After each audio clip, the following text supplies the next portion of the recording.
Meu entrevistado de hoje no Quem é Quem é um convidado muito especial. Ele tem 43 anos de idade, em 2014 vai completar 17 anos de Ministério Público. É torcedor fanático do Figueirense. Nasceu numa cidade no sul do estado, em Araranguá, mas cresceu aqui em Florianópolis e diz inclusive que é um pouco manezinho da ilha. Ele idealizou há 10 anos atrás a campanha Corrupção, o que você tem a ver com isso? Afonso Guizo Neto, promotor de justiça do estado de Santa Catarina, é o meu convidado de hoje aqui no Quem é Quem.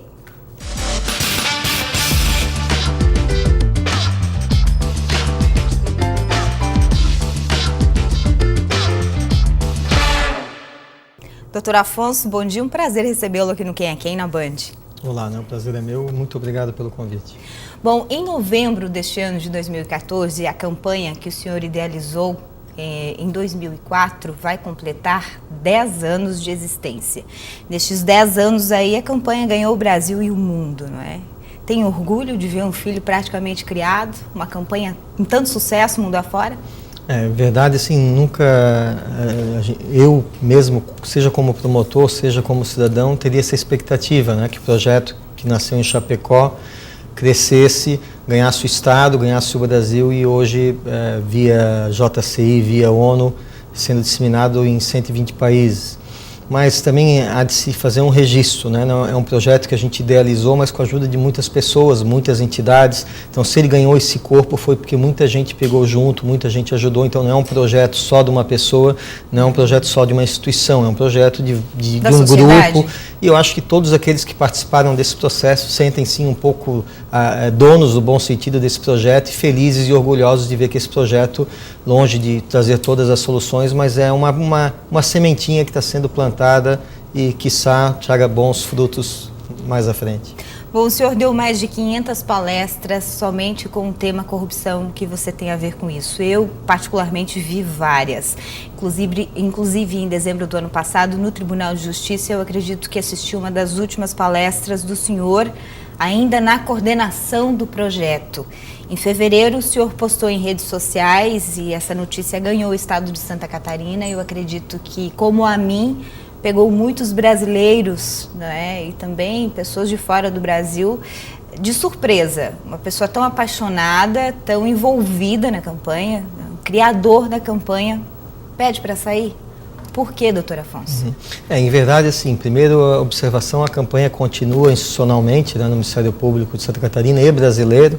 Ainda esse mês nós teremos em Brasília a assinatura nacional da parceria do Conselho Nacional dos Procuradores Gerais com a JCI Brasil, uma articulação que eu tive, inclusive, a oportunidade de participar e organizar essa assinatura. Então, a campanha continua e espero que o atual vice-coordenador, que é o doutor Samuel, o doutor Henrique, que já vinha me ajudando na coordenação, colegas do Ministério Público, toquem para frente. Eu passei realmente por um processo de bastante desgaste institucional e até pessoal, porque você se priva, às vezes, de finais de semana com a sua família. Às vezes a pessoa acha, está viajando, e quando, na verdade, você vai para o aeroporto, volta para o aeroporto, quer dizer, é cansativo. Além disso, você tem que dar conta com o seu trabalho funcional da Promotoria de Justiça. Diga de passagem, né, em 5 anos que eu fiquei na 7ª Promotoria, eu ia rigorosamente todo dia com ela zerada para casa, ou seja, com os trabalhos todo em dia. Agora na 19ª, a mesma coisa, os trabalhos estão em dia.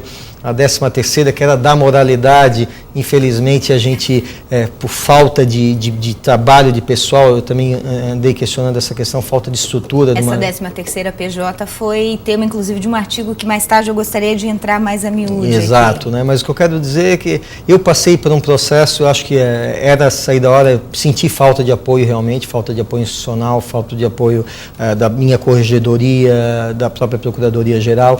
Então, a campanha não era prioridade, né? E a campanha não era prioridade, então eu não me senti não só mais à vontade, como realmente o desestímulo, né? O desestímulo dentro da minha casa de começar a tocar esse projeto. É evidente que eu continuo sendo um apoiador, que eu continuo sendo um voluntário, né, da palestra. Semana 2 semanas atrás eu dei, a pedido do coordenador, Dr. Henrique, uma palestra para todos os funcionários da Celesc em Joinville e Jaraguá do Sul, né, videoconferência. Quer dizer, eu continuo como voluntário, é evidente, mas realmente, e é bom realmente, acho que essa troca vai fazer bons ares para o projeto, e o Dr. Henrique e o Dr. Samuel sabem que podem contar comigo, e certamente com todos os apoiadores da campanha, mas realmente o desestímulo que me atingiu me levou a essa opção. E o desestímulo, inclusive postado no seu perfil de rede social em fevereiro, é atribuído não só à falta de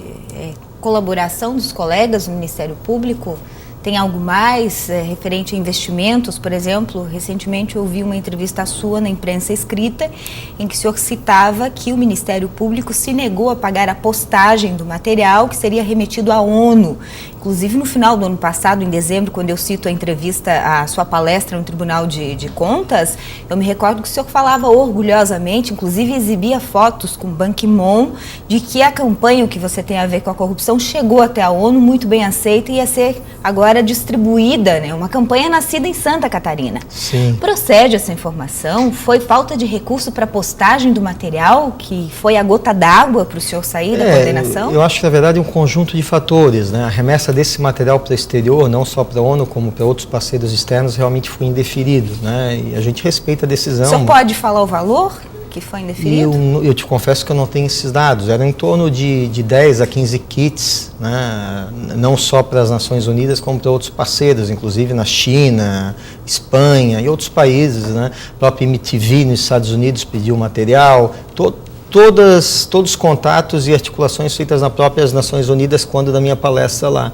Então, eu também não quero aqui fazer o papel de saiu da campanha e está reclamando, né, chorando e fazendo críticas. Então, não é uma crítica pessoal a nenhum dirigente da minha instituição, é realmente uma questão estrutural. A falta de estrutura para trabalhar o projeto, sem dúvida alguma, me fez falta e me desanimou, né? Mas não é uma crítica pessoal a ninguém, não estou aqui para agredir ninguém, mas efetivamente são fatos que ocorreram efetivamente. Mas parece que o desestímulo não acontece só na campanha que você tem a ver com a corrupção. O senhor publicou um artigo este final de semana na imprensa escrita, novamente torno como referência, falando de novos rumos do Ministério Público e o seu descontentamento pela falta de apoio à Promotoria da Moralidade Administrativa, que é justamente, gente, aquela promotoria, a PJ, que cuida de denúncias contra atos administrativos ou investiga possíveis crimes ou irregularidades dos políticos catarinenses. Afonso Guizo Neto fala depois do intervalo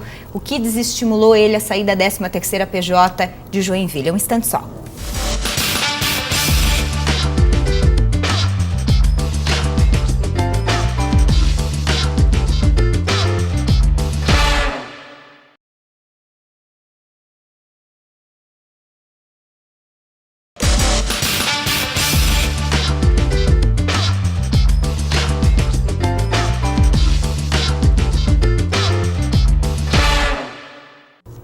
Meu entrevistado de hoje no Quem é Quem, promotor de justiça Afonso Guizo Neto, idealizador da campanha O que você tem a ver com a corrupção. Doutor Afonso, me conta, além de sair da coordenação da campanha, o senhor também pediu para ser substituído, né, ou substituição de promotoria. O senhor saiu da 13ª e está na 19ª agora em Joinville. A 13ª, Promotoria da Moralidade Administrativa, aquela promotoria que cuida das denúncias contra os políticos. Vamos ser mais diretos assim, para que o telespectador consiga entender. Falta o quê?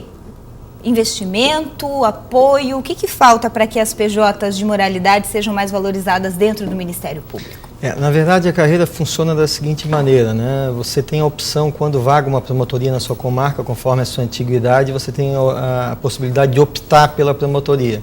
Então, eu cheguei em Joinville, por exemplo, na 7ª promotoria, que era crime, né? Crime, digamos, a clínica geral dos crimes, furto, roubo, tóxico. Assim que o meu colega, que estava na 13ª, que era da moralidade, saiu, eu optei pela 13ª. Ficou quanto tempo na 13ª? Eu fiquei em torno de 2 anos na 13ª. O que me levou a sair da 13ª promotoria? eu vinha solicitando aos órgãos da administração superior do Ministério Público, e diga de passagem, não é um problema só da 13ª. Nós vivemos no Estado uma questão estrutural antiga, que não é um problema dessa ou daquela administração, de todo promotor ter a mesma estrutura de trabalho. Então, seja qual for a promotoria, o promotor tem 2 assessores, 2 estagiários, por exemplo, né, uma estrutura. E me parece, é uma visão institucional minha, que respeito quem pense diferente, me parece que algumas áreas, algumas curadorias, como o meio ambiente, como a cidadania, como a modalidade administrativa, algumas outras áreas, alguns gargalos em comarcas que têm que ser estudados e adequados. Em Joinville, por exemplo, nós temos deficiência na execução penal, as cartas precatórias que estão lá em grande volume, infância também, junto com essa promotoria.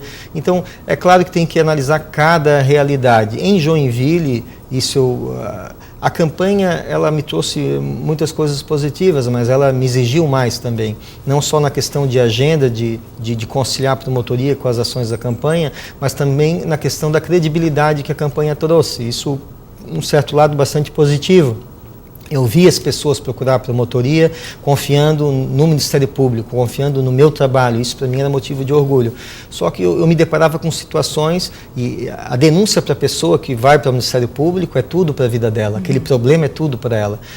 E às vezes a quantidade, a gente acaba, por um critério técnico objetivo, você acaba priorizando os casos mais graves que a promotoria tem que dar atenção. Então o cidadão ia para a promotoria, levava a sua denúncia, o seu caso, e 2 meses depois, por exemplo, mandava um e-mail ou ligava para a promotoria: como é que está a minha denúncia? Né? E eu tinha que dizer para essa pessoa: a sua denúncia não está. Quando eu fiz o artigo que fizesse referência, o artigo faz referência expressa a uma inspeção da Corregedoria Nacional do Ministério Público. Isso. Então não é a minha visão, é a visão da Corregedoria Nacional, que eu concordo. O que a Corregedoria Nacional do Ministério Público disse? Olha, a 13ª Promotoria, ela não está adequada para receber o número de procedimentos e processos que ela recebe. Não se concebe a maior cidade do estado de Santa Catarina estar com essa estrutura. É o que está lá, trocando em miúdos, no relatório da inspeção da Corregedoria Nacional. E ela diz lá: os processos mal e mal cabem numa pequena sala onde estão acondicionados, diz o relatório do processo. Diz o relatório do processo: é inconcebível que uma promotoria com 2 estagiários, um assessor e uma residente fique com... Quer dizer, então, é uma visão da Corregedoria Nacional feita numa inspeção, então um órgão nacional que veio a Santa Catarina, fez a inspeção, e na visão da Corregedoria Nacional a falta de estrutura humana, a falta de estrutura financeira, logística, etc. e tal, né? Qual era a demanda mensal de denúncias na moralidade administrativa em Joinville, para a gente ter uma ideia? Eu não vou ter esse dado estatístico para te dar, se qualquer referência que eu te fizer eu vou estar te faltando com a verdade, né? Mas assim, para te teres uma ideia, eu recebia diariamente, sejam denúncias formais na promotoria, sejam através de e-mail, seja através de outros contatos, uma média de 10 contatos diários. Então você imagina o que é isso. Então era algo que realmente me angustiava, porque eu pessoalmente não estava dando conta de dar o retorno que a população merecia. Muito bem. A gente vai para um intervalo comercial agora. Depois do intervalo, a gente vai falar sobre Operação Fundo do Poço. Não é uma operação liderada pelo promotor Afonso Guizo Neto, mas a gente vai pedir a opinião dele enquanto promotor de justiça. E a gente vai falar também sobre essa possível CPI que a Assembleia Legislativa diz que quer abrir para apurar investimentos de 123 milhões de reais para a compra de um imóvel aqui em Florianópolis. É um instante só.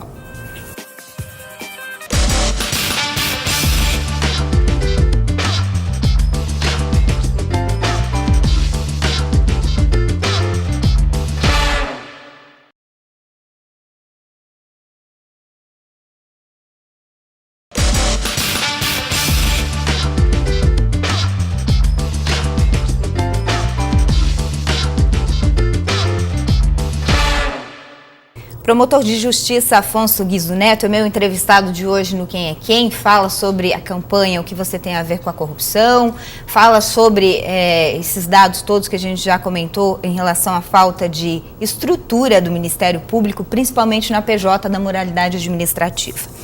Mas aí eu sei que eu vou lhe colocar numa saia justa, mas eu não posso deixar de fazer essa pergunta. Porque eu tenho certeza que o catarinense em casa está fazendo as contas tanto quanto eu, doutor Afonso. O Ministério Público se nega a fazer uma postagem da campanha que você tem a ver com a corrupção para o exterior, alegando, indefinindo o valor, que a gente não tem o valor, porque não deve ser algo assim tão monstruoso. A gente percebe um promotor de justiça que completa 17 anos de carreira neste ano, descontente com a estrutura da moralidade administrativa na sua cidade, que é Joinville. E aí a imprensa dá conta e a Assembleia Legislativa investiga aí possíveis irregularidades ou não, enfim, mas a constatação de um investimento de 123 milhões de reais por parte do Ministério Público num imóvel aqui na capital. Como é que um promotor de justiça vê essa questão? Eu sei que é a sua instituição, eu sei que o senhor não pode, de repente, falar A ou B, mas eu gostaria de saber a sua opinião mesmo assim, e uma opinião sincera. Bate uma frustração maior ainda saber que esses 123 milhões serão investidos em algo que, de repente, poderiam ser remanejados para um outro setor, como a moralidade administrativa, por exemplo? Então vamos por partes, né? Realmente é, como tu disseste, deixar isso aqui numa saia justa, né? Mas também, penso eu, o próprio nome da instituição já nos coloca mais do que nunca aonde a gente deve estar, ao lado da sociedade. O Ministério Público é público, não é privado. Não é daquele cidadão que fez concurso para o Ministério Público e agora é dono do Ministério Público e vamos resolver o nosso problema aqui. Não. O Ministério Público, como qualquer órgão público, ele é público e deve sim satisfação à sociedade. E parece que essa questão da CPI, primeiro, eu acho que não tem uma relação direta a questão da compra do prédio com eventual falta da estrutura da moralidade ou mesmo da postagem de situações da campanha. Se tem notícias de que efetivamente a estrutura é ultrapassada, hoje os procuradores de justiça estão se apertando em salas, dividindo salas e assim como a gente faltava estrutura lá, me parece que, e digo isso porque eu estou lá e tenho que ser honesto, realmente a falta de estrutura me parece gigante. Questão da CPI, ninguém está acima de bem e do mal. Se o Ministério Público cometeu alguma irregularidade, se o Ministério Público fez algo de errado, como qualquer outra instituição, os responsáveis têm que ser identificados, vão dar seu contraponto, vão se defender e vai se ver se efetivamente houve algo de errado ou não.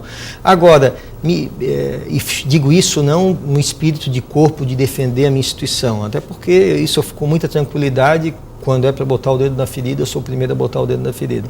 Então, se o Ministério Público fez algo de errado, se essa compra tem que ser esclarecida, porque houve dispensa de licitação, se o valor da compra é muito alto, está ou não de acordo com o valor do mercado. Então, isso é algo que a gente tem que debater com muita transparência. Como diz o ditado popular, quem não deve, não teme. Agora, chamo a atenção, e isso também não pode passar despercebido, quer dizer, vamos cobrar uma resposta do Ministério Público. O Ministério Público, acho que o doutor Olio, inclusive, essa semana deu uma entrevista a respeito disso de forma muito serena, me parece que fez algumas ponderações inteligentes. Mas, de outro lado, despercebido não passa, e digo isso porque eu sinto isso também, abre aspas, na carne, ao longo de 17 anos quase de profissão, é que nós temos inimigos poderosos. Então, quando você processa um político poderoso, quando você toca no poder econômico, toca no poder político, toca no poder de autoridade, então, não estou dizendo que é o caso, porque eu desconheço os bastidores dessa CPI, mas chama a atenção a possibilidade de essa CPI também estar sendo usada como uma forma de pressionar o Ministério Público. Quer dizer, até que ponto o objetivo da CPI é esclarecer irregularidades e arrumar essas irregularidades ou é efetivamente um contraponto a uma determinada situação. Então, o senhor se refere ao caso Fundo do Poço, em que o presidente da Assembleia, o afastado agora, Romildo Titon, pelo se eu não me engano, eu acho que a CPI vem até antes desse episódio. Vem antes, foi proposta pelo PT, pelo Jailson Lima. Assim, não quero pessoalizar e não estou aqui, até porque acho que cada um tem a responsabilidade de seus atos. Então, o deputado que está fazendo isso deve saber o que está fazendo e cada um responde pelos seus atos. Eu estou falando genericamente, efetivamente, e vejo isso ao longo da história, não raras vezes a crítica...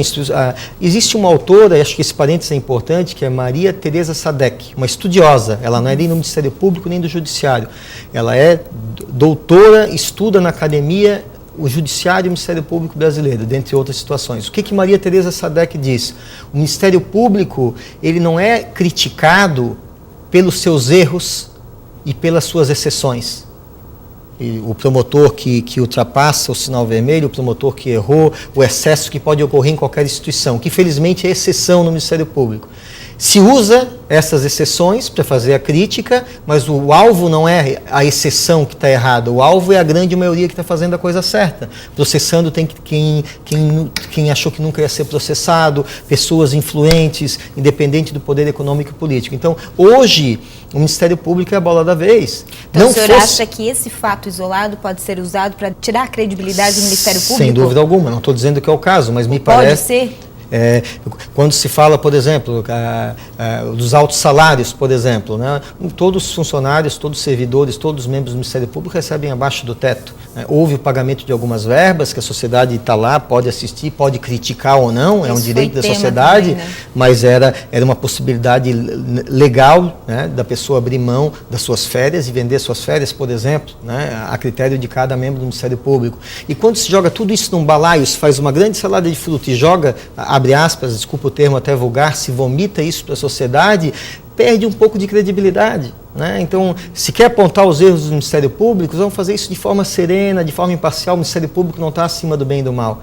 Eu já falei numa palestra e fui criticado isso em 2002, que disse, olha, existe corrupção no Ministério Público. Eu, promotor de justiça, disse, olha, existe corrupção no Ministério Público. Ainda que exceção, ainda que excepcionalmente, se você pegar no Brasil, você vai encontrar casos de corrupção, ainda que pontuais, no Ministério Público. Como no Judiciário, como no Legislativo, como no Executivo, como em qualquer setor público e privado, que a corrupção também está em iniciativa privada. O que eu quero dizer é que se investigue e que o Ministério Público dê a satisfação para a sociedade. Agora, muitas vezes, CPIs como essas, não sei se é do caso, perde credibilidade justamente por isso. O objetivo é, às vezes, atacar, denegrir a instituição, em vez de apurar efetivamente aquele caso concreto. Bom, o nosso tempo está quase acabando, mas eu ainda tenho duas perguntas para fazer. Em relação a essa postagem que o senhor fez aqui, ainda linkando essa questão fundo do poço como possível CPI aí na Assembleia Legislativa, o senhor falou em casos escancarados de corrupção, que gravações, fotos, imagens, dentre outras provas, falam por si só. Essa presunção de inocência deve ser mitigada. E aí, logo embaixo, tem um comentário seu na sua própria postagem. Faz muito tempo que estamos no fundo do poço. Um trocadilho. Eu fiquei curiosa sobre isso aqui. O senhor está querendo linkar essa questão aqui do fundo do poço? Na verdade, essa referência que tu faz, ela é antiga, né? Eu repliquei ela, escrevi esse artigo, inclusive foi publicado no Diário de Santa Maria, no Rio Grande do Sul. Né? Foi publicada como artigo lá e de lá eu tirei essa postagem. Eu não conheço o caso Fundo do Poço, conheço tanto como qualquer catarinense que acompanha pela mídia, então não posso falar enquanto membro do Ministério Público, não só por uma questão de ética, em respeito a quem atua na área, mas também seria leviano falar porque eu não tenho os dados, não tenho as gravações, não tenho a prova material. Agora, como cidadão, eu me sinto bem à vontade para falar. Como um cidadão que quer ver um país melhor, que quer ver uma Santa Catarina melhor, que está cansado efetivamente de casos reiterados de corrupção, que está cansado de um faz de conta. A gente assiste, acho que os nossos representantes políticos ainda não se tocaram que a população chega, que é um basta, né? A coisa pública é tratada como coisa privada. Eu estou generalizando, mas objetivamente, para responder a tua pergunta, me parece que existem, no Brasil, a presunção da inocência foi desvirtuada. Vou pegar um outro exemplo de um caso concreto, o mensalão. Quer dizer, provas materiais mostrando um sistema gigantesco de corrupção, não importa o partido, seja o partido A ou o partido B, é uma coisa estrutural na política brasileira, se prova aquilo e se diz não existe, né? Está lá a gravação, está lá o documento, quer dizer, a presunção de inocência no Brasil ela é desvirtuada para todo mundo é inocente até prova de contrário. É evidente que vai se defender, pode ser inclusive inocentado futuramente, mas existem provas cabais que demandam. Aí eu faço o link com o fundo do poço. Me parece que foi a medida acertada do Procurador-Geral de Justiça de pedir liminarmente o afastamento, tanto é que o relator assim o fez, um relator que tem uma história fantástica no Poder Judiciário, é o desembargador Trindade, o que foi confirmado depois pelo Tribunal Pleno mantendo esse afastamento. Isso não quer dizer que seja uma briga do Ministério Público contra o Legislativo, não. Aí o Procurador-Geral, acho que com muita serenidade, ele foi direto ao ponto. Foi uma ação técnica do Ministério Público, que pode estar certa ou errada, que pode ser questionada. Mas deve estar muito bem embasada pela questão de documentos, até porque foi mantido pelo Pleno. Penso que sim. E eu entendi o recado aqui, eu acho que o catarinense em casa também. Para encerrar, uma pergunta. Diante desses desabafos, diante dessas constatações, eu, cidadã, creio que o Ministério Público é um dos órgãos mais respeitados e sólidos.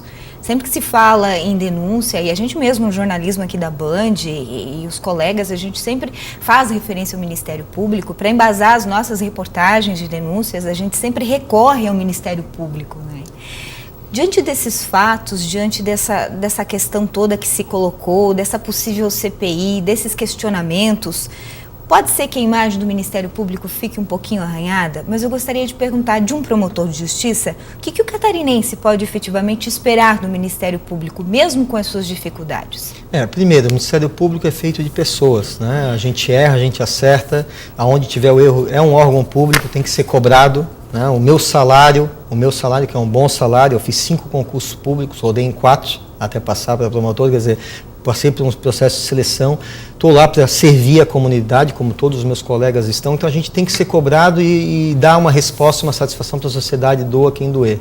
Esses episódios, eles não podem ser potencializados. O que o cidadão pensa que o catarinense tem que fazer? Ele tem que olhar para os fatos e analisar cada situação concreta. Cada caso é um caso. Claro, se quiser questionar o salário do Ministério Público, questione o salário do Ministério Público. Se quiser questionar a compra do prédio, questione a compra do prédio. Agora, não esqueça de um papel fundamental de uma instituição que talvez a instituição que mais tem ajudado o país a se democratizar, ajudado a botar pessoas até então intocáveis atrás da cadeia, né? Às vezes em ações, às vezes até franciscanas e quase que abnegados, né? Vestindo a camisa, lutando por um país melhor. Então, aonde o Ministério Público erre, que ele seja cobrado pelos erros, mas que os seus erros não sirvam para acabar com os seus acertos, que é efetivamente ajudar a acabar, esse é o papel, um dos papéis constitucionais do Ministério Público, acabar com essa corrupção disseminada que enoja e que entristece a todos nós. O tempo acabou, eu tinha tantas perguntas ainda, acho que o senhor vai ter que voltar brevemente, novamente, para a gente falar do seu Figueira, que não deu tempo, né, torcedor fanático. É melhor não falar, porque os havaianos acho que estão meio tristes, vamos respeitar o sofrimento alheio. O sofrimento alheio, é verdade, né, vamos ser humanos, né, neste momento. Afonso Guizzo Neto, obrigada pela entrevista, né, e as portas da Band estão abertas ao senhor e ao Ministério Público. Muito obrigado, agradeço a oportunidade e até a próxima. Obrigada a você que acompanhou Quem é Quem em todo o estado de Santa Catarina. Nós voltamos no domingo que vem com mais uma entrevista para você. Um bom domingo e até lá.